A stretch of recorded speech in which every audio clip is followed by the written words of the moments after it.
Donc test du récepteur et de l'émetteur allume-cigare. Donc petit émetteur allume-cigare qui se met en lieu et place donc, de l'allume-cigare dans la voiture. Donc petit bouton en inox avec petite collerette translucide dans lequel se situe une LED. Donc, quand j'appuie dessus, vous voyez, ça clignote. Voilà, ça clignote parce que le canal 1, en l'occurrence, donc le E1 appui, n'est pas appairé au récepteur. Voilà. Donc là, on va passer en programmation.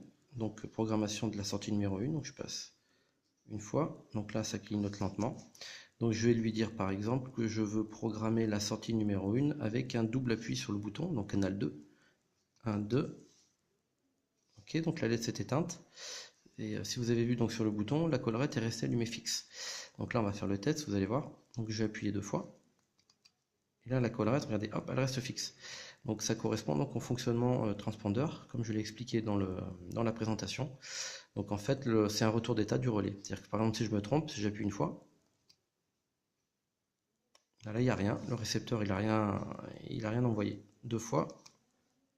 Ok, donc là, on a vu, hein, on a eu un double clignotement pour la sortie numéro 1 et le passage en fixe de la LED du bouton. On va programmer la sortie 2.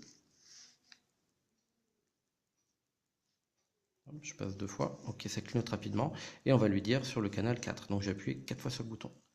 1, 2, 3, 4. Ok, la LED s'est éteinte du récepteur, validé.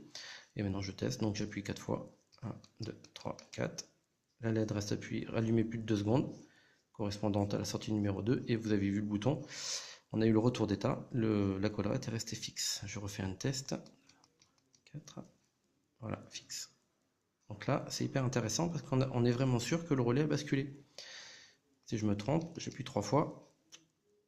En fait, ça a clignoté et c'est rien passé. Donc là, on avait validé, si je ne me trompe pas, 2 appuis pour la sortie 1. OK. Et 4 appuis pour la sortie 2. Voilà, ça fonctionne.